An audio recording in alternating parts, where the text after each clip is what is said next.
Am I in the wrong for calling the police immediately when my sister's family broke into my new house with a stolen spare key? Hello, Reddit. I'm 27 and feel like I've spent most of my life in the shadow of my older sister, Rachel, who is 30. She's always been the favorite, smart, social, and capable of charming her way out of any situation. Meanwhile, I've been labeled the irresponsible one, which in my family simply means the one who does all the work but receives no credit. Growing up, Rachel always had the best of everything. Her birthdays were grand garden celebrations complete with bounce houses and pony rides, while mine consisted of a pizza party in the dining room featuring a cake from the grocery store bakery. Rachel received the Barbie dream house for Christmas, whereas I got a second-hand imitation with a missing elevator. My parents would simply remark that I didn't need all that fancy stuff and to be grateful for what I had. However, Rachel's gratitude was never required in the same way. The big separation occurred when I entered college. I had worked hard in high school, juggling AP classes and extracurricular activities to maintain a high GPA. I was admitted to a local university and believed I had a solid plan. I'd commute from home to save on dorm fees. Rachel had attended her dream school, and my parents had funded everything for her, so I figured they would do the same for me. I was wrong. When I mentioned my plan to live at home, my mother looked at me as if I had just suggested we relocate to Mars. If you're staying here, you'll need to contribute, she added casually. Rachel got a full ride from us because she deserved it. You need to learn responsibility. I was 18 and preparing to enter college, and they were already talking about me paying rent. Contributing turned out to be $400 per month for rent and electricity, plus my personal groceries. That may not seem like much unless you're a broke college student working part-time at a bookstore for $9 an hour. I attempted to explain, reminding them that they had covered everything for Rachel and that she had never had to worry about money at school. My mom simply shrugged. We gave Rachel what she needed, she stated. You're different. You're independent. You'll figure it out. So I did. I worked as many hours as I could at the bookstore, occasionally skipping meals to make ends meet. Every morning, I would pass the campus coffee shop, envious of the students who could purchase lattes and pastries while I brown-bagged PB&J sandwiches and drank free coffee from the bookstore break room.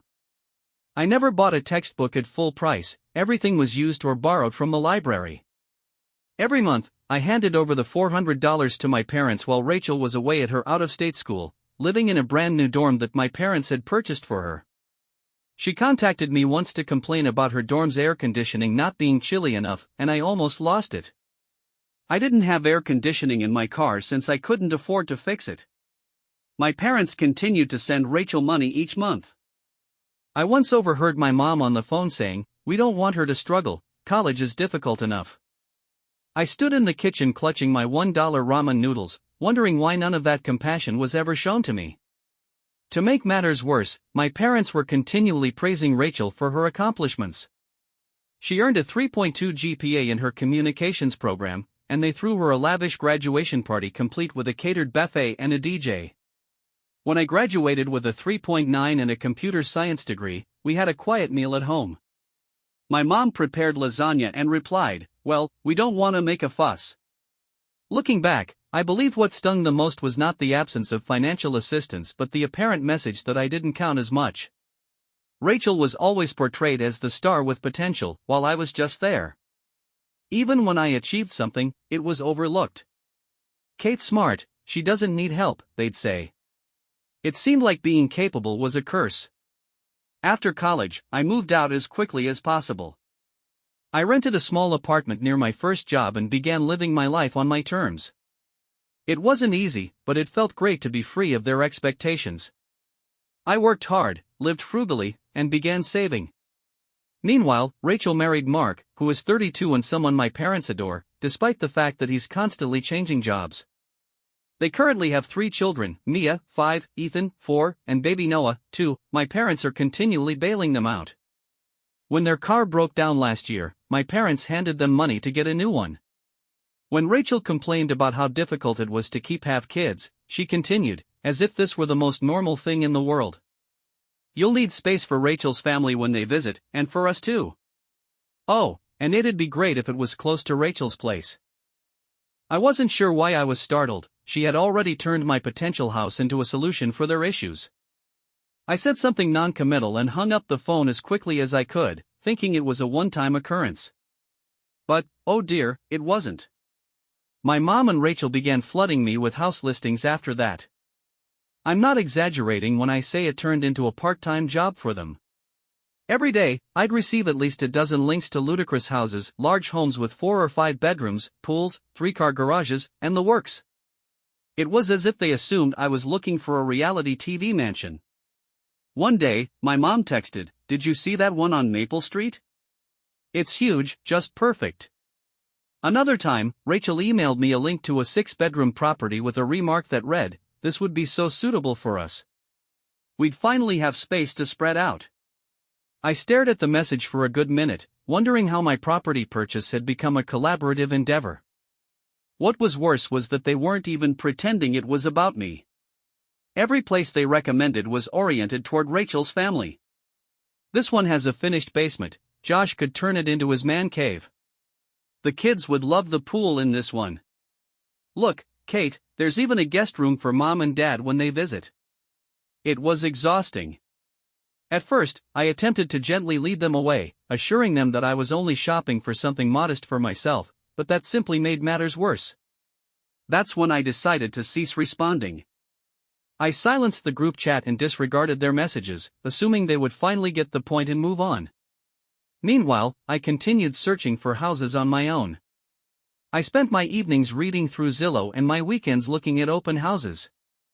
I didn't tell anyone where I was going and avoided anything slightly related to Rachel's area. I didn't want to run into anyone who might tell my mother. After weeks of looking, I finally found it, a little 2-bedroom cottage just outside the city. It had everything I desired, a nice little porch, a sunny kitchen, and a lawn large enough for a garden. It wasn't elegant, but it felt familiar. The moment I stepped through the door, I knew it was mine. I submitted an offer, and after a few nerve-wracking days, it was approved. I can't even explain how fantastic it felt. For the first time in my life, I was doing something solely for myself, with no influence from anyone. Of course, I didn't inform my family. I decided to let them keep delivering their helpful suggestions while I silently moved forward. But then my mother called me out of nowhere. "We're having dinner next weekend. You're coming, right?" I nearly said no, but then I had a thought, you know what, let's get this over with. So I agreed to this dinner, already knowing what it would be like. They'd probably have a full PowerPoint presentation prepared. Here comes the fun part. I'm about to reveal that I've already purchased a home. I won't sugarcoat it either, I can already hear the theatrical gasps and complaints. Thank you for sticking around, I'll send you an update after dinner. Update 1, first and foremost, I'd like to thank everyone who left comments and advice on my previous post. I promised to update you after dinner, so here we go, buckle up, because there was a lot. I arrived at my parents' place last Saturday at precisely 6 p.m., mentally prepared for whatever nonsense they were about to throw at me. The moment I walked in, there was already commotion. The kids were shouting, Josh was sitting on the couch watching TV, and my mother was busy in the kitchen. She looked over and said, "Oh good, you're on time for once. We're off to a good start, right?" We sat down for supper, and the conversation began with the usual small talk. Dad complained about gas prices, Josh about something at work, and Rachel about how difficult it was to manage 3 children. "Noah keeps waking up in the middle of the night," she explained, scooping mashed potatoes onto her plate. "We're just so cramped, I feel like I'm losing my mind." I knew where this was going, but I played along, nodding sympathetically while concentrating on my lasagna. Then my mother cleared her throat in that way she did before making an announcement. "Kate," she said with a huge smile, "we've been talking, and we think giving up my dream house to fix your situation." That's when Dad decided to join in. He slammed his hand on the table. "You're being selfish, Kate. Family is supposed to help each other. What's wrong with you?" I stood up, my heart racing. "I'm not selfish. I'm finally standing up for myself, and if that makes me the bad guy in your eyes, so be it." The place erupted into chaos. Rachel was crying, my mom was ranting about how she had raised me better, Dad was complaining about how dissatisfied he was, and Josh sat there stuffing food into his mouth as if nothing was happening. I grabbed my handbag and headed for the door. My mom pursued me, crying, "You can't just walk away from your family like this." I turned back and screamed, "Watch me." I then got into my car and drove home, shivering with rage and relief. Things had gotten out of hand in unexpected ways. My mother and Rachel had both gone into full social media attack mode. Rachel shared images of her children packed closely on their bunk bed with remarks like, "All they want is a little space to grow, but I guess some people think family isn't worth helping anymore." People who didn't know the full situation left comments such as, "How could anyone be so heartless?" To make matters worse, someone, probably Lisa, saw these posts, and now half of my office was talking about how I abandoned my family. I was attempting to maintain a positive attitude and concentrate on my work, but it was becoming increasingly difficult. I braced myself for whatever came next, but I was confident I made the right decision. This house is mine, and I will not back down. I'll provide an update if something significant occurs. Thank you so much for all of your help, you have no idea how much it has meant. Update 2, I've been going over your comments, and wow, you guys didn't hold back. Many of you expressed surprise at how entitled my family sounds, and believe me, I share your sentiments. Others shared their experiences with similar situations, and it's reassuring to know I'm not alone in this. So, things have taken an unexpected turn. My mother unexpectedly visited my apartment yesterday. She was standing there with an apple pie, not my favorite, I prefer cherry, and the fakest smile I'd ever seen. "Hi, Kate.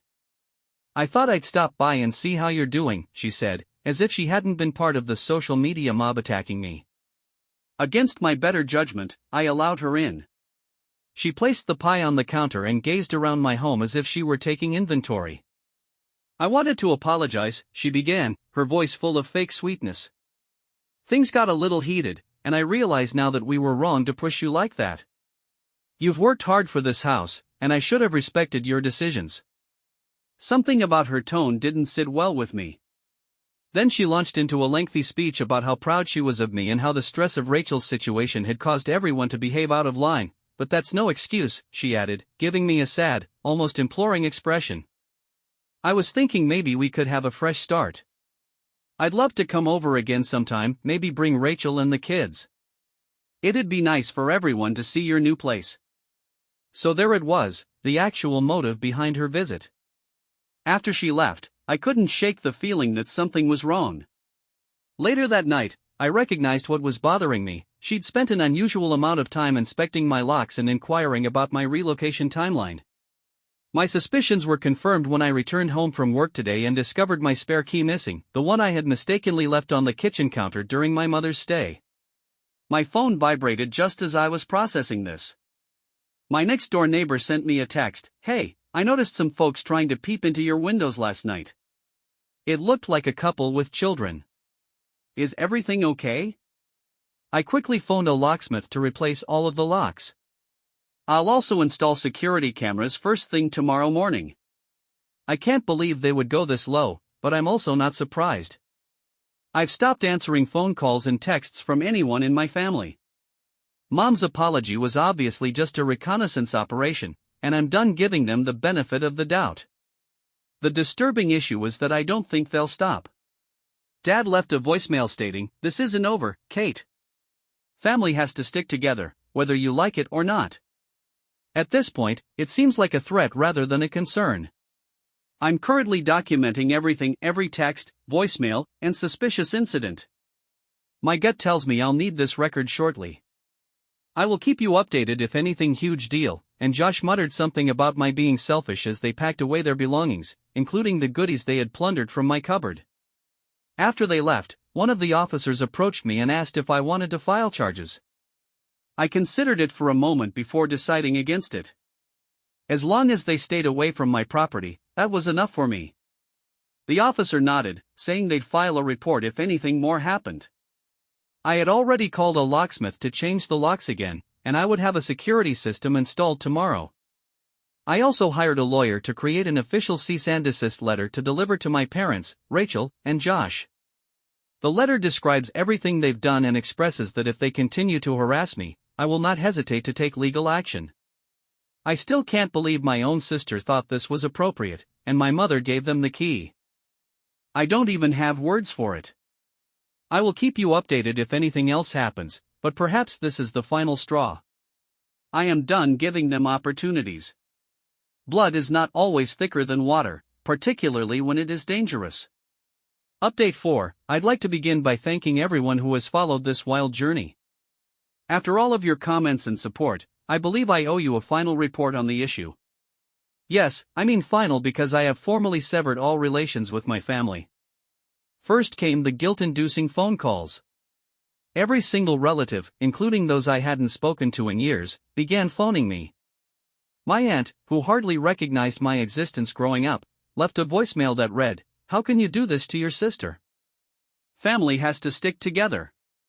Then my parents launched a smear campaign in our town. My mom shared photos of my house on Facebook, I'm not sure how she obtained them, with sentiments like, "It's so sad when someone forgets where they came from. Family sacrifices so much for you, and this is how they repay you." People who didn't know the complete scenario left comments accusing me of being ungrateful and selfish. Last week, Rachel took it to a new level. She arrived at my workplace during lunch hour with all 3 children. I was in a meeting when our receptionist called to report that my sister was crying in the lobby and causing a disturbance. By the time I arrived, half of my co-workers had gathered to witness Rachel theatrically tell how I was leaving her children homeless. I drew her aside and ordered her to leave. She responded by letting the kids run around the office while yelling about how I had plenty of space but was too selfish to share. Security had to escort them out, and I had to have an embarrassing chat with my manager about keeping my personal concerns out of the office. The final straw arrived yesterday. My parents scheduled an intervention at their home. They informed my grandmother that I was suffering a mental breakdown and required family support. When I declined to attend, they attempted to have a local preacher visit my house to educate me on my family commitments. After consulting with my attorney, I took serious legal action. I applied for a restraining order against Rachel and Josh, citing all of their harassment and the break-in. My lawyer also issued cease and desist letters to my parents regarding their social media posts and harassment. I've established a comprehensive security system that includes cameras and motion sensors, and I've changed my phone number and email address, which I exclusively share with trusted friends at work. All of my social media accounts are now set to rigorous privacy settings, banning not only my family but also their friends and anyone who may feed them information. The most bizarre aspect of all of this is that they still seem to believe they are in the right. My mother sent me one final email before I banned her, stating that I was hurting her heart and that she had raised me better than this. She still doesn't get that this isn't about being mean or selfish, it's about setting basic boundaries and respecting oneself. But you know what? For the first time in my life, I actually feel free. My house is just as I want it. I've started planting a garden in my backyard, which I'd always wanted to do but never had the space for. I'm making friends with my neighbors, those who don't report back to my family. I even adopted a cat who is now snoozing in my sunny window. She is also not obligated to share her space with anyone she doesn't want to. Last weekend, I had a little housewarming celebration with some of my co-workers. We sipped wine and cheese on my lovely small porch, and no one said I needed more room or questioned my life choices. It was simply normal, joyful, and serene. I know some people may read this and think I'm callous for cutting off my family, but after 27 years of being treated as a backup plan, an ATM, and a solution to everyone,